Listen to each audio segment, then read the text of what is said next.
You're once again welcome to another edition of the Shirlma Show. We are honored to be in the presence of Henry Foretia, the founder of Poultry Farmers Management System. He's the man behind the app Save the Chicken, an app commonly described as a smartphone laboratory. Welcome to the Shirlma Show, Henry. Thank you very much.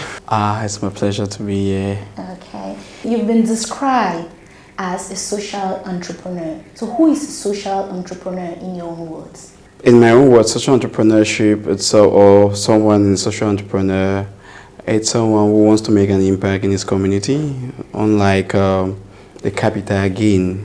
So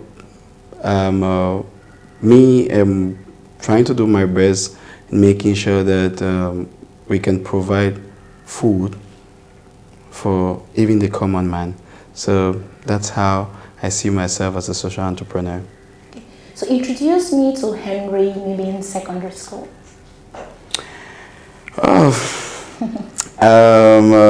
Thank you.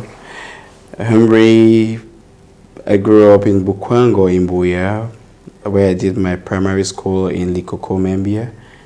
And I went to a technical school, GTHS Umbe. And from there, I went to DGHS Kumba. And that's my two secondary schools. Okay. A lot of praise is given to your mom, right, for coming to your aid when you got up one morning and discovered that 440 chickens were dead at once, right? So what was your relationship like growing up with your mom? That woman is a superwoman. You know,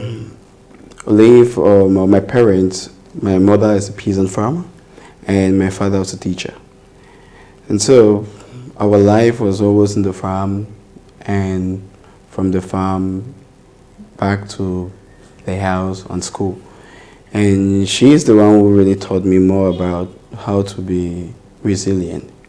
And like, tough time doesn't last, but tough people do. So I learned that earlier on, and when I was venturing into business, and I really wanted to just have what to eat, take care of myself and my family.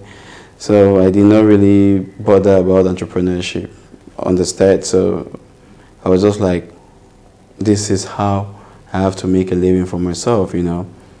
And when I got that shock, it was surprising when I called friends to come over with a delay. And can you imagine when you're like leaving your farm one evening when everything is okay, and in the morning you came and you're surprisingly seeing chickens dead, and there is no hope for better tomorrow, you know.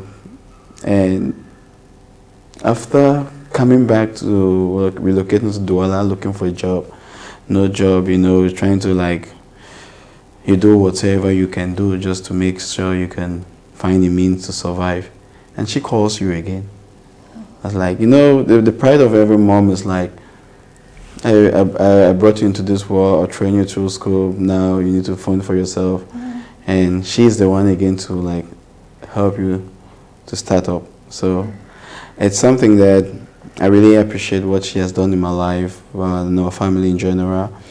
And I'll keep thanking her because she will still tell me today, like, you have to do it by this way. Wow. Yeah, so she's still a mentor to me.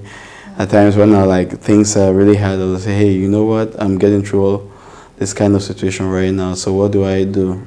She might tell you, just kneel down and pray. Wow, that's amazing. Yeah. Okay, so you actually went to the Anglia Ruskin University in the United Kingdom, right? Yeah. So, but now my question is, let me say on day one, when you wanted, before you started this program, did you have in mind that someday you're going to start a company like the Poultry Farmers Management System? No, I didn't have anything in mind like that. You know, in having background like secondary school and high school in technical field, all what I knew was like I wanted to be a pilot. Oh, okay. And because I was fascinated, I was like overwhelmed when I see pilots, or when my elder brother was traveling abroad. Mm-hmm. So we got to the airport in Douala, And when the pilots were coming out well dressed, and I was like, wow, I like to be like this kind of people. And after traveling, I found out that it's hectic. You move from one plane to the other, and then your ears are all blocked and so on. I was like, no, this is not what I want. I was like, started envisioning how to be a CEO of some company someday, but not thinking about entrepreneurship, not thinking about starting a company. And how it all started again is like, I reached out to my mom. I was like, you know what is the business? Because friends encouraged me to do importation of cars. And I bought one car from Sweden and I shipped it to Cameroon. Before that car could come out from the ports, and finally I sold it to one auctions at the port. Now, another car, testing the waters again, another car, we got the car out from the port, and people will come, they want to buy the car. But then I have to fuel the car for them to do test drive. So they will be doing test drives within the city, and before you know it, no sales. So it was like, this is not business. It doesn't really make sense. And then my mom again said, don't you know about fish meal? I said, I know about fish meal. So yes, it is well known. Cameroon really needs it, and it comes from Senegal. I was like, Senegal? I said, yes, okay. I had to look for my contacts, Senegalese friends I have. I said, you know what about fish meal? They said, all the information about it, there's so many mistakes I've made in my life, All the information I got about it, I went down to Dakar, Senegal, I bought fish meal in 3 containers, 20 feet, shipped it down to Douala. And the information that they told me about importation, it was totally different. They said, your invoice, your custom duty will be 5% of your invoice. So I came as a young guy, feeling relaxing in Cameroon. I saved my 5%, knowing that when these containers come, I will remove the containers with that 5%. Upon the containers arriving, 5% is not the amount. I've been through lots of, and then it's really one of the businesses that has really helped me to start to go far in my career. And I really appreciate the advices I had from my mom, like I say, and after the mortalities, I decided now to do animal feed because I mastered that. I'm an expert in animal nutrition, so started doing animal feed. That is where I really had the Department of Veterinary Medicine in Buya sent interns to me. So what was your greatest fear upon return from the United Kingdom? I did not have a great fear at that moment. What I knew was like I would go and coming back. I'll be going and coming back. That is just what I know. Okay, when I come and do this business, I go. When I come and do this business, I go. I make my profit. And that's how I saw it at that time. So the difficulty I had is like when my supplier in Senegal, who supplied me fish meal, proposed to me that he has 4 containers of fish meal and I had paid for 2. That he can ship the 4 containers, like the 2 containers plus additional 2 containers to me, so that when I make the sales and I send his money. I was like, wow. And no businessman will refuse that. Yeah, that's a on good credit. deal. Yeah. So I accepted, and I told him that put these 4 containers in 2 bill of loadings. Because when you put them in 2 bill of loadings, I can remove the first 2, make sales before removing the other 2. But you know what? This guy went and put the 4 containers in 1 bill of lading. Whereas you need to remove all of the 4 containers at once. Yeah. So it was another thing again. Another hurdle. You know. Now I was introduced by a friend to a money lender. Yes. I got to a money lender, and the money lender told me that, oh, you will use 2 containers as guarantee. and then he will foot the bills for the removal of the container. I said, okay. Guarantee paying back 1 week. Wow. And this is the sad reality. It's a good that when it comes out of the port, every wholesaler scrambles. They want to have it. And before, when I told all of the buyers that I have containers at the ports, they asked me for bill of loading. You know, wholesalers, they will do their tracking to know that yes, it's true. There is container. They'll be making negotiations, like keep telling their own customers that they have goods coming in. And when I took that money from the money lender, I tried to remove when I removed the container, the goods were looking at me at my warehouse, and I'm looking at the goods. All of the buyers I keep bringing their phone. They was like, no, they just bought their own yesterday from so and so supplier. This was bad. And then the 1 week is coming to an end. And if I don't pay that money within 1 week, he will seize the 2 containers guarantee. And you're still owing the supplier. I'm still owing the supplier. Yeah, that is it. I'm still owing the supplier 2 containers. Yeah. Now, before even having the lender, I already have demurrage. When I struggled, I went and called one wholesaler. I came and told him that, you know what? There are 2 containers ready to be ready for you. And somebody has already paid half container. So if you are not fast enough, it might go. Oh.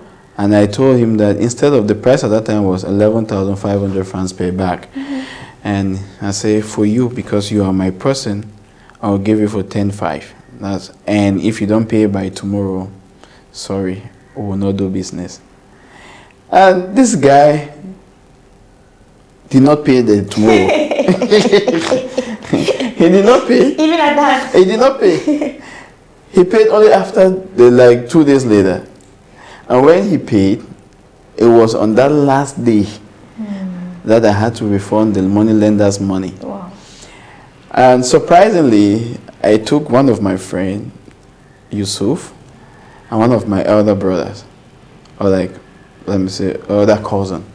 So we drove to the man's house to give the money around 2:33 p.m. in the afternoon. He refused to collect the money. He said we want to come and give him money, and then in the evening we'll come and kill him and take the money back. So he's not taking the money. We begged until...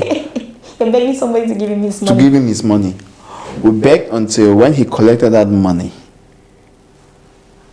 I tell you sincerely, upon leaving his house, driving out of his compound, my phone started ringing. All the buyers now were like, we need goods. We need goods. I was like, what is really happening? And I've auctioned goods. I have demurrage that I've paid. I still have to pay 2 containers. And now I have to start feed meal in Boya. Can you imagine? So now, given all these challenges, right, that you had to face and conquer, you conquered the challenges, right, I may say. So what did you envisage when starting Poultry Farmers Management System? When starting Poultry Farmers Management System, I wanted one thing. There are so many people leaving southwest to Douala to get animal feed.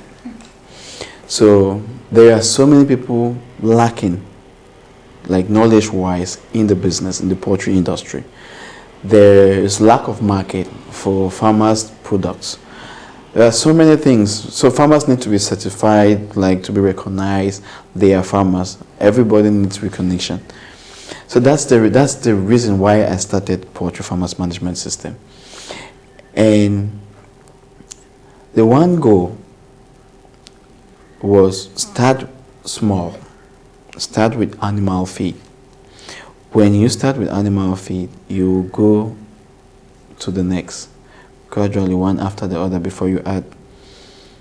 So when we started with animal feed, after having mortalities in the past, and I realized I received a call from the University of Boya Department of Veterinary Medicine, And they said they're sending interns over to me, and I was like, me, interns. Okay, let's see how it goes. So when these interns came, we tried to, like, we wanted to sell more the feed, and we did our open and close survey questions. We went to various farmers that were serving feed at the time to really know their pain points. So having known their pain points were critical mortalities, access to market, increasing rise of feed prices. So we believe that we can only join together with some other stakeholders to see how to minimize mortality, access to market. And if we combine our efforts more, we'll manage the prices for animal feed to be stable. Oh, wow. That's the vision. Have you been successful there? Sure. Okay. Sure, because the one thing I'm so passionate about to say at all time is not me. It's about the team. And the people who, when I explain what I'm thinking, they have similarities about what has happened in them as well. And some are just so passionate about the fact that, yes, it's a revolutionary thing. It's revolutionary, and it stays, it will scale. But one thing we're looking for is just us first, to serve our local farmers first. We're not thinking about like really scaling, but when we realize that it's a model that is scalable, because even the backyard farmers in the United States, they will need our solutions. Even maybe from the Netherlands, maybe from Thailand, anywhere in the world. So long as you're into the farming space, it will help you a whole lot. After the break, more with Henry Foretia. Thank you.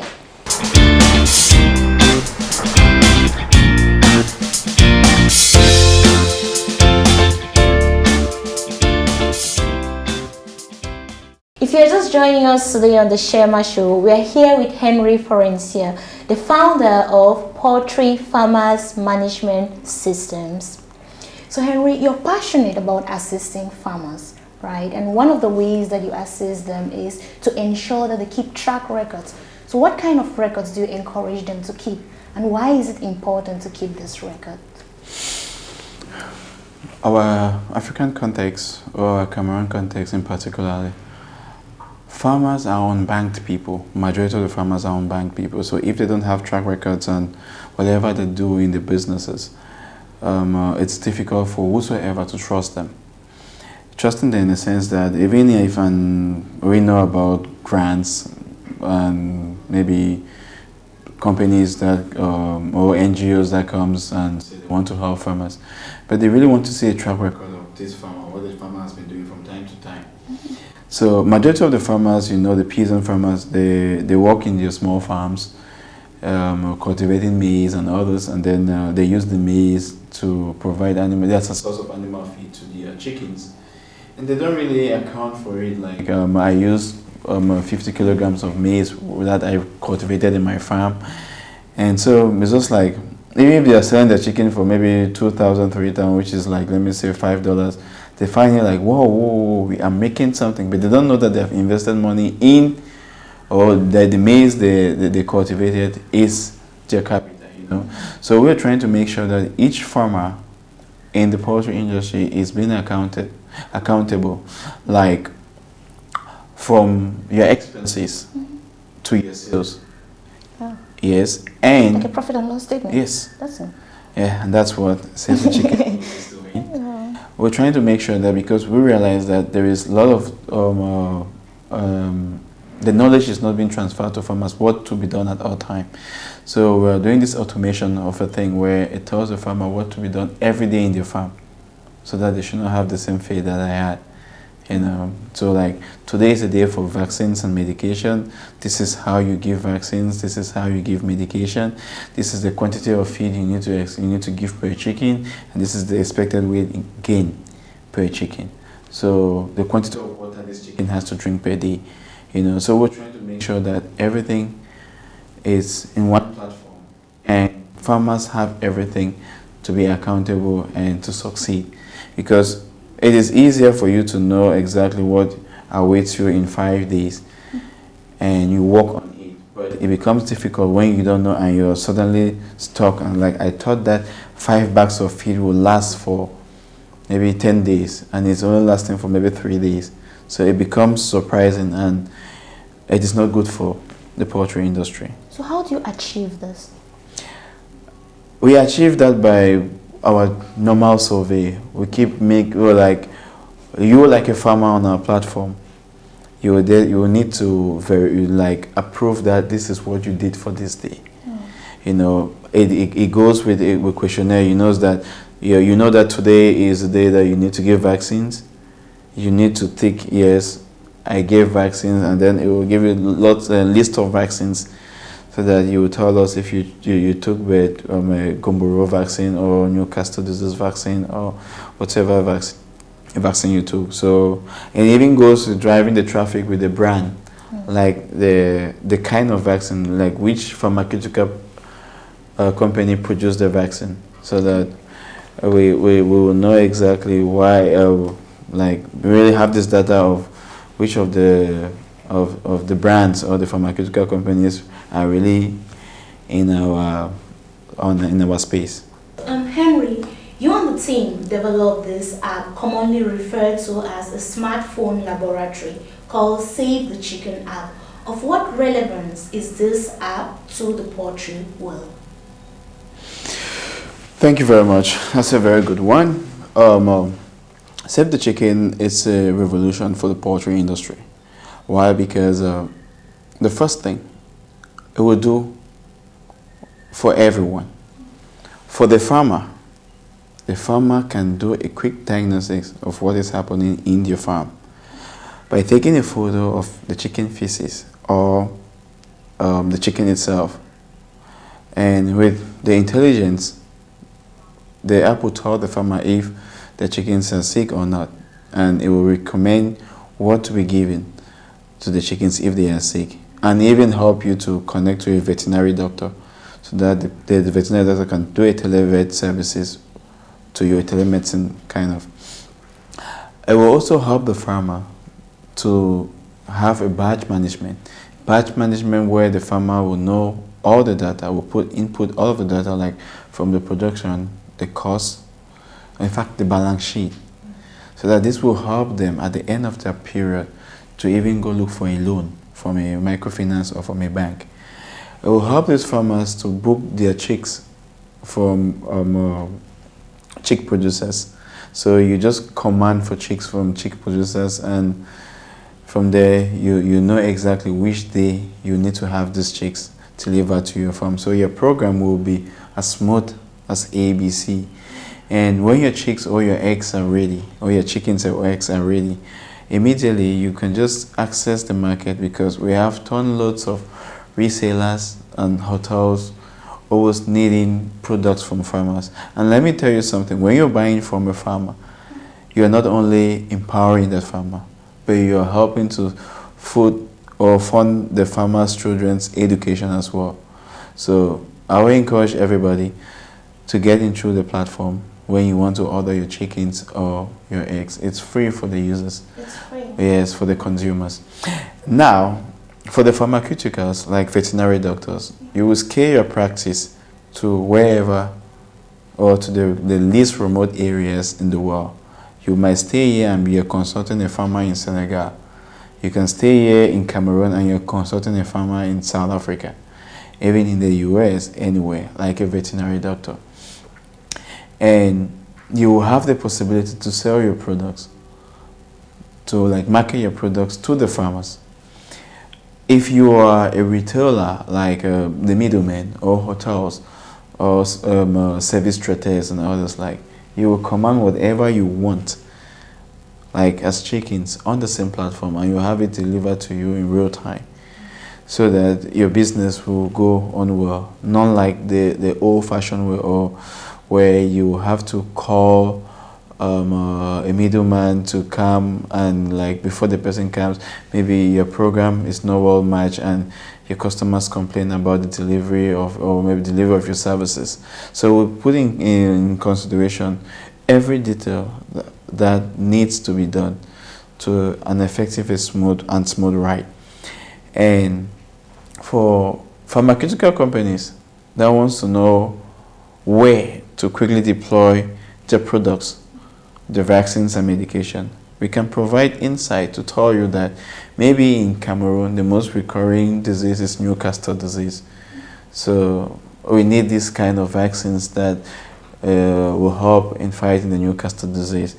In Tanzania, it is coccidosis. So you will definitely have these details to know that these are the areas where you need to deploy your products. Why are you deploying your products? It's for us not to have mortalities. It's for us to be able to produce sustainably so that we could be part of feeding the world billions of people by 2050. So people think about Save the Chicken application like a magic, or it's not a magic, it's a science. So it's based with artificial intelligence, machine learning, big data. There's training models and geotagging locations to make sure that you give the accurate information to the farmer that needs it most, and to whosoever that's on the platform. So we are targeting mostly the small and medium scale poultry farmers, but it helps even the large scale producers to know what is happening in an early stage in their farms. So it is not just for small and medium scale farmers, but it's even for large scale farmers as well. So Henry, while you were talking, right, something came to mind. So imagine my aunt in maybe Openbot, right? Now who has maybe downloaded this app. Yeah. And now doesn't have access to the internet. So what happens to her? Okay. Now, there's what we are working on right now. There's partnership with Bebound Technologies in France. So what Bebound Technology does is like they offer augmented connectivity, even in remote areas. So your aunt will be able to send a diagnosis with an SMS, and she will still receive her results. So what's the implication of something like the ban on imported chicken? There are two things. Frozen chicken. Yes. The ban for frozen chicken is a leap of faith. It's a good thing for us poultry farmers. Okay. Yes, because the West always dump the chicken thighs, chicken wings to us, whereas they don't really appreciate it because they appreciate the breast. That's their style. And so our economies now suffer. But with us here that we instead appreciate the thighs and the wings and even the breast, it makes us more productive. So it booms our economy, you know, it creates more employment. Like as I'm telling you right now, if we are lacking this quantity of chicken in Cameroon, and if, let me say, 5,000 young Cameroonians engaged right now in poultry farming, producing maybe say annually 1,000 chickens, 1,000 multiplied by 5,000, it's already how many millions of chicken we're talking about. Yeah. So it will be reducing to the 24 million that we have right now by Prodel. World Bank Prodel, the office is saying that. That's the statistics from Prodel. So we really need people to come on board because we alone cannot do it. Wow. Yeah. More with Henry Foretia after the break.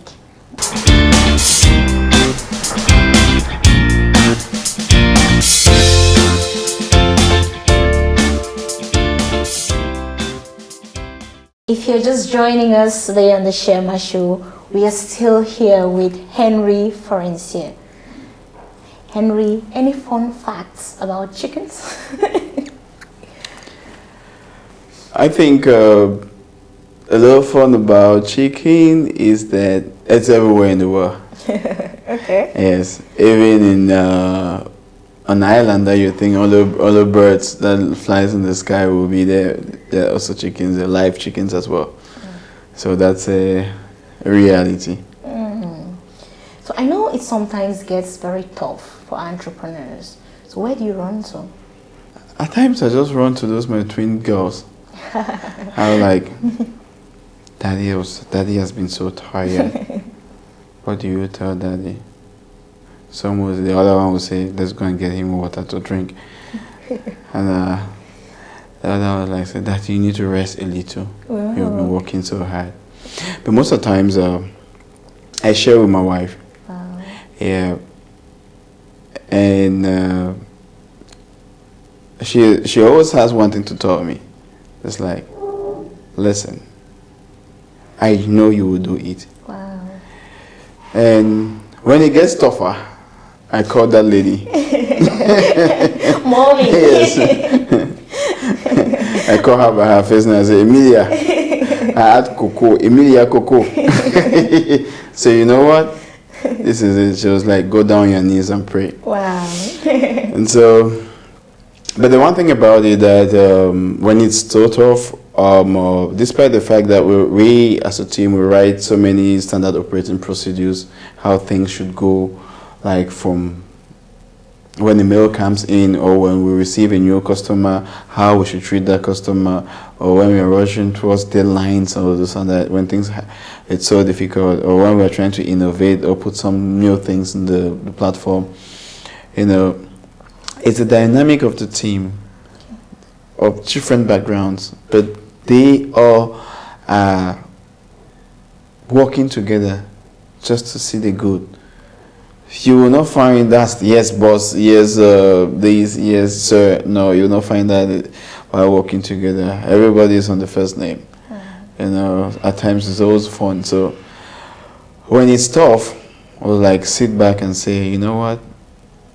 This month like this, we don't know how salaries will happen.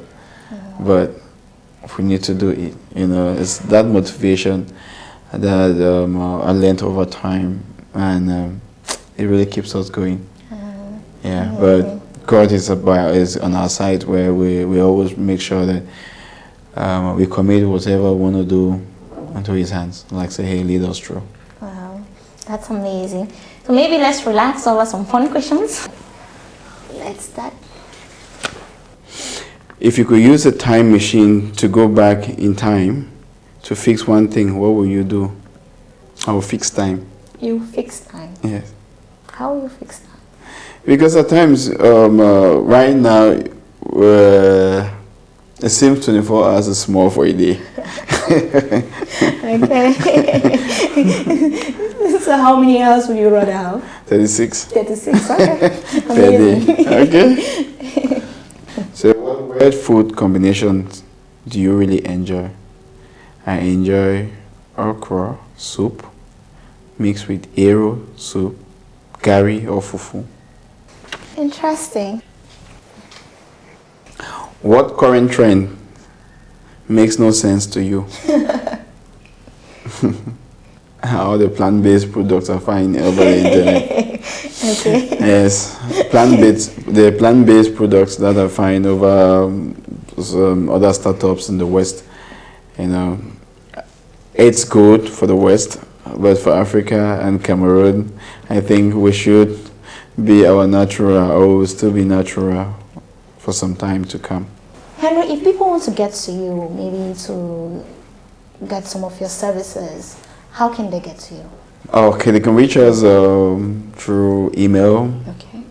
info@pfms.cm, telephone, +237 675 33 5252, WhatsApp, +237 655 65 8012, on Facebook, the PFMS platform, LinkedIn, Poultry Farmers Management System, and Twitter, Poultry_farmers. Wow. So, Henry, it was really a pleasure and an honor being in your presence today. Thank you for honoring our invitation. It's my pleasure. Thank you. On today's edition of the Shirlma Show, we were honored to be in the presence of Henry Foretia, the CEO and founder of Poultry Farmers Management System. He's the man behind the app Save the Chicken. And please, I've been your host, Munja Shirley. Before you go, do not forget to subscribe, like, and share our videos. There's also room for commenting below. Thank you.